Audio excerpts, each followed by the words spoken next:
देश भर में इनकम टैक्स रिटर्न या ये कहें कि आईटीआर भरने की आखिरी तारीख बस आने ही वाली है। ऐसे में सलाह दी जाती है कि टैक्स पेयर लास्ट डेट से पहले रिटर्न फाइल कर दें। कई बार लोग आईटीआर फाइल करने की जल्दबाजी में कुछ टैक्स कटौती का दावा करना भूल जाते हैं। अगर करदाता चालू वित्त वर्ष में इस कटौती का लाभ नहीं लेंगे तो अगले वित्त वर्षों में भी नहीं ले पाएंगे। अगर किसी विशेष वित्त वर्ष के दौरान टैक्स पेयर किए गए निवेश या इन्वेस्टमेंट के लिए टैक्स छूट का दावा उस वर्ष के लिए दाखिल आयकर रिटर्न में नहीं करता है तो उसे कर कटौती के तौर पर दावा नहीं किया जा सकता है। इनकम टैक्स रिटर्न दाखिल करने से पहले इन सभी कटौतियों का दावा करने के लिए सभी डॉक्यूमेंट्स जरूर जुटा लें। अगर आपको भी रिटर्न भरते समय टैक्स घटाना है तो इन 4 कटौतियों का दावा करना बिल्कुल न भूलें।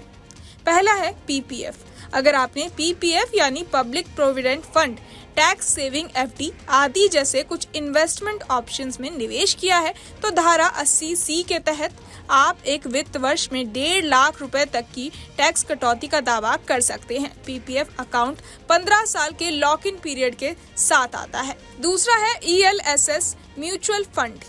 ये म्यूचुअल फंड है जो इक्विटी में निवेश करते हैं और इनका लॉक इन पीरियड 3 साल का होता है। आप इनमें निवेश कर सकते हैं और धारा 80C के तहत कर कटौती का दावा भी कर सकते हैं। हालांकि ध्यान रखें कि आप धारा 80C के तहत कटौती के रूप में एक वित्तीय वर्ष में सिर्फ 1.5 लाख रुपए तक का दावा कर सकते हैं। धारा 80C के तहत सभी पात्र योजनाओं में से ELSS म्यूचुअल फंड की लॉक इन अवधि सबसे कम है।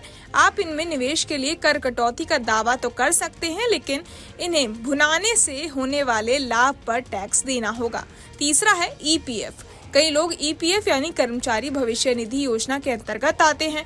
इसमें कर्मचारियों को अनिवार्य रूप से अपनी सैलरी का 12% अपने EPF खाते में जमा करना होता है। ये योगदान नियोक्ता भी बराबर करता है।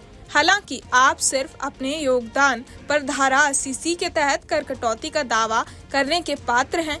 EPF अकाउंट में अतिरिक्त योगदान करने के लिए आप VPF का ऑप्शन चुन सकते हैं।